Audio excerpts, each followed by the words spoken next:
बिस्मिल्लाहिर्रहमानिर्रहीम। अस्सलाम वालेकुम students, welcome to my YouTube channel learn with Numan. आज की इस वीडियो के अंदर अपने केमिस्ट्री फर्स्ट ईयर के चैप्टर 6 का एंट्रोपी से रिलेटेड छोटे छोटे दो टॉपिक्स देखेंगे। ठीक है, entropy changes in a reaction क्या होंगे और हम उनको कैलकुलेट कैसे करते हैं। ठीक है, तो ये आपके पास शॉर्ट क्वेश्चन के अंदर इसका कंसेप्ट आ सकता है बेसिकली। ठीक है, कि एंट्रोपी चेंज रिएक्शन में होते कैसे हैं और सॉलिड से लिक्विड या लिक्विड से गैस या सॉलिड से डायरेक्टली गैस में जाएं तो एंट्रोपी चेंजेस क्या होंगे, नंबर ऑफ मोल्स का क्या इफेक्ट होता है। ठीक है, एंट्रोपी चेंजेस के अंदर ये आप कंसेप्चुअली समझेंगे तो किसी भी केमिकल रिएक्शन की इक्वेशन देख के आप एंट्रोपी चेंजेस को प्रिडिक्ट कर सकते हैं। ठीक है, दूसरा फिर हम इनको कैलकुलेट कैसे करेंगे वो भी देखेंगे। तो वीडियो स्टार्ट करने से पहले आप लोगों से गुजारिश है, एज यूजुअल के चैनल को लाजमी सब्सक्राइब करें और वीडियोस को अपने क्लास फ्रेंड्स तक जरूर शेयर करें। अच्छा, एंट्रोपी स्टूडेंट्स हमने पढ़ा था इससे प्रीवियस टॉपिक के अंदर बेसिकली रैंडमनेस और डिसऑर्डरनेस को मेजर करना एंट्रोपी होता है, या फिर हमारे पास number of possible ways in which energy can be distributed, इसको मेजर करना हमारे पास कहलाता है एंट्रोपी चेंजेस। ठीक है, एंट्रोपी कहलाता है। अब एंट्रोपी चेंजेस को मेजर करने के लिए बेसिकली हम रिएक्टेंट्स और प्रोडक्ट्स की एंट्रोपी को कंपेयर करते हैं, जिसकी वजह से हम एंट्रोपी चेंजेस को स्टूडेंट्स क्या कर सकते हैं, फाइंड आउट कर सकते हैं। ठीक है, तो दो बेसिक प्रिंसिपल्स, दो बेसिक रूल आपने जहन में रखने हैं तो ये एंट्रोपी के बारे में प्रिडिक्ट करते हुए कि entropy change will be positive. क्या होगा? पॉजिटिव होगा। ठीक है students, if solid is converted into liquid और गैस, के सॉलिड जब लिक्विड में जाएगा या गैस में जाएगा एंट्रोपी में चेंज पॉजिटिव होने का क्या मतलब है कि फाइनल एंट्रोपी ज्यादा होगी। एंट्रोपी में चेंज का मतलब है कि final entropy minus initial entropy, या फिर आप कह लें कि प्रोडक्ट की एंट्रोपी माइनस हमारे पास रिएक्टेंट्स की एंट्रोपी वो ज्यादा होगी। ठीक है, प्रोडक्ट की ज्यादा होगी, रिएक्टेंट्स की कम होगी। ई लिखना, सॉरी आर लिखना था मैंने। तो जब प्रोडक्ट की एंट्रोपी ज्यादा होगी तो ओवरऑल साइन क्या होगा? पॉजिटिव होगा। एंट्रोपी चेंज हम कहेंगे, देखें इसकी वैल्यू 100 है, लेट्स सपोज इसकी वैल्यू 50 है, तो ये प्लस का 50 आंसर है, तो एंट्रोपी चेंजेस क्या होंगे? पॉजिटिव होंगे। ठीक है, तो एंट्रोपी चेंजेस पॉजिटिव होंगे कब? जब सॉलिड लिक्विड में जाता है या लिक्विड से गैस में जाता है या सॉलिड डायरेक्टली गैस में जाता है। वजह इसकी रीजन स्टूडेंट्स वही है कि सॉलिड के पास मोशन का एक ही तरीका है, वो कौन सा है? उसके मॉलिक्यूल्स वाइब्रेट करते हैं, तो उसके अंदर जो एनर्जी है जस्ट वाइब्रेशन में डिस्ट्रीब्यूट हो सकती है। ठीक है, जबकि लिक्विड में आ जाएगा तो वाइब्रेशन के अलावा लिक्विड के मॉलिक्यूल कुछ ना कुछ मूव कर सकते हैं, फ्लो कर सकते हैं, रैंडम मोशन के अंदर होते हैं, तो उनके पास लीनियर काइनेटिक एनर्जी भी आती है, ऑल्दो वो रिस्ट्रिक्टेड होती है। जबकि गैस के फेज में अगर सॉलिड से गैस में आ जाए, they can vibrate, they can rotate, they can do linear motion, तो एनर्जी मुख्तलिफ तरीके से गैसेस में बड़े अच्छे तरीके से डिस्ट्रीब्यूट हो सकती है। तो गैसेस में जब कोई चीज कन्वर्ट हो सॉलिड से, हम कहेंगे एंट्रोपी चेंजेस आर पॉजिटिव, कि अब एंट्रोपी बहुत ज्यादा बढ़ गई है, प्रोडक्ट की एंट्रोपी बहुत ज्यादा है रिएक्टेंट की निस्बत, अगर रिएक्टेंट सॉलिड थी और प्रोडक्ट हमारे पास गैस है। ठीक है, फिर if number of moles of product are more, कि अगर प्रोडक्ट्स के नंबर ऑफ मोल ज्यादा हैं तब भी हम कहेंगे एंट्रोपी चेंजेस क्या है? पॉजिटिव है। देखिए यहाँ पे रिएक्टेंट का 1 मोल, प्रोडक्ट के 2 मोल, मतलब एक इसका और एक इसका, 2 मोल तो बने ना, तो फिर भी एंट्रोपी चेंजेस क्या होंगे? पॉजिटिव। क्यों? वो हमने देखा था कि अगर डिफ्यूजन हो रही हो 2 जार्स में तो नंबर जितने तरह के एटम्स हो या पार्टिकल हो उनको ऊपर रखते थे। अगर लेट्स सपोज ये इसके लिए 2 की पावर हमें 1 रखना पड़ेगा, ठीक है, और इनके लिए 2 की पावर 2 रखना पड़ेगा, तो ये 2 की पावर 2 क्या होगी? 4, तो इसकी पॉसिबल जो अरेंजमेंट्स होंगी वो 4 बनेंगी, लिहाजा इनकी एंट्रोपी क्या होगी? ज्यादा होगी। ठीक है स्टूडेंट्स, तो नंबर ऑफ मोल्स अगर प्रोडक्ट के ज्यादा हुए तो प्रोडक्ट्स की एंट्रोपी ज्यादा होगी। प्रोडक्ट्स की एंट्रोपी ज्यादा होने का मतलब कि ओवरऑल रिएक्शन का जो एंट्रोपी चेंज है डेल्टा एस जिसको हम कहेंगे, वो कैसे लिखते हैं हम? प्रोडक्ट्स माइनस रिएक्टेंट, प्रोडक्ट की ज्यादा होने की वजह से डेल्टा एस क्या होगा स्टूडेंट्स? पॉजिटिव होगा। ठीक है, अच्छा अब हम एग्जांपल्स देखते हैं 2। पहली एग्जांपल, कैल्शियम कार्बोनेट को हम हीट करें, ठीक है, तो ये बेसिकली कैल्शियम ऑक्साइड और CO2 बनता है। ठीक है, हीट करें ना करें, दो ये इसके अंदर कन्वर्ट जाता है, CaO कैल्शियम ऑक्साइड और कार्बन डाइऑक्साइड। अब रिएक्टेंट हमारा जस्ट सॉलिड में है, किसमें है? सॉलिड में है, जबकि यहाँ पे गैस बन गई।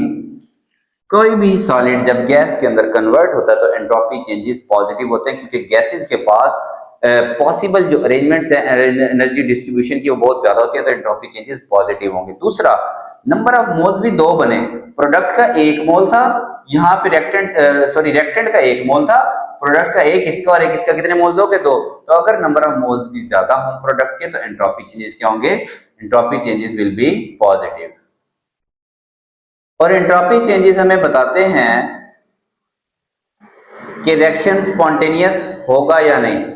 अगर किसी चीज की एंट्रोपी बढ़ रही है इसका मतलब वो रिएक्शन खुद ब खुद होना पसंद करता है, ये एक स्पॉन्टेनियस रिएक्शन होगा। ठीक है, ये अगर पड़ा होगा तो इस सॉलिड में कैल्शियम ऑक्साइड बनाएगा और कार्बन डाइऑक्साइड गैस वहां से क्या हो जाएगी, खारिज हो जाएगी। ठीक है, नेक्स्ट इसकी एग्जांपल देखें। सेकंड,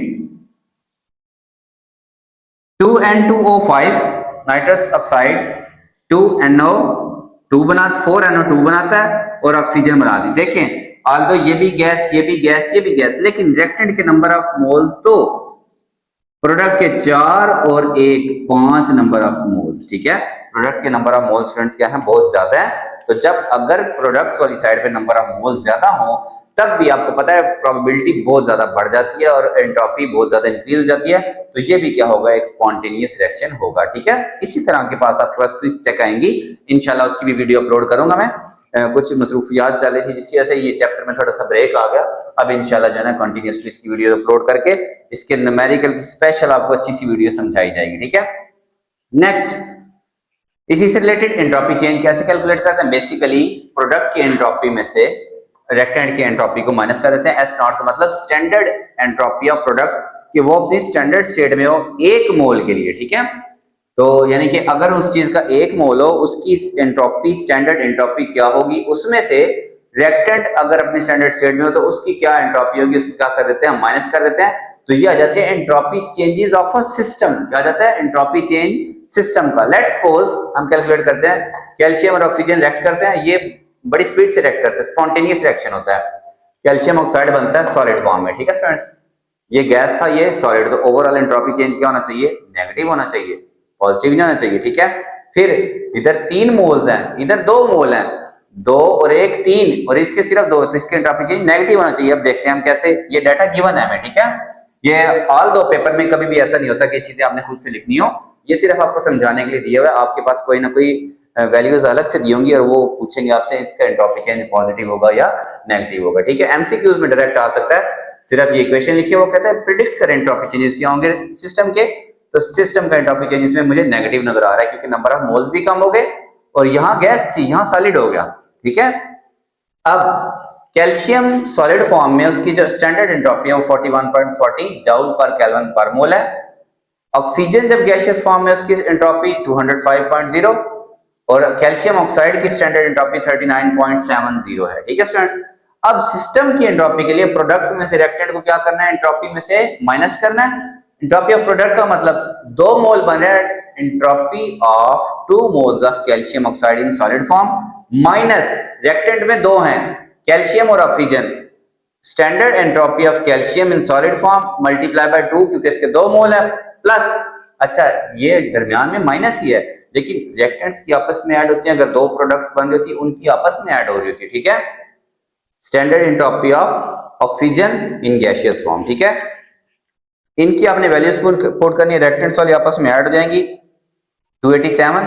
तो ये जो 2 × 39.70 कैल्शियम ऑक्साइड की, ठीक है 39.70 क्योंकि इसके 2 मोल्स बने थे तो 2 से मल्टीप्लाई 79.40, ये आंसर हमारा है -208.4। एंट्रोपी चेंज नेगेटिव होने का मतलब स्टूडेंट्स ये रिएक्शन खुद से नहीं होना चाहता, लेकिन ये तो रिएक्शन स्पॉन्टेनियस होता है, खुद ब खुद होता है। इसका मतलब है कि इसमें से कुछ ना कुछ एंट्रोपी सराउंडिंग में चली गई, कि सराउंडिंग की एंट्रोपी बहुत ज्यादा इंक्रीज हो गई, यानी कि एंथैल्पी चेंजेस सराउंडिंग में चले गए। तो फिर यहाँ पे हम सिस्टम के साथ साथ सराउंडिंग का भी कंसेप्ट देखेंगे कि ओवरऑल सिस्टम और सराउंडिंग दोनों की एंट्रोपी को क्या फर्क पड़ा। अगर हम इसके अंदर सिस्टम, ये है सिस्टम की एंट्रोपी, अगर जिस बीकर में वो हो उसके पास आसपास की एनवायरनमेंट की एंट्रोपी इसके अंदर ऐड करें तो ओवरऑल ये पॉजिटिव होगी।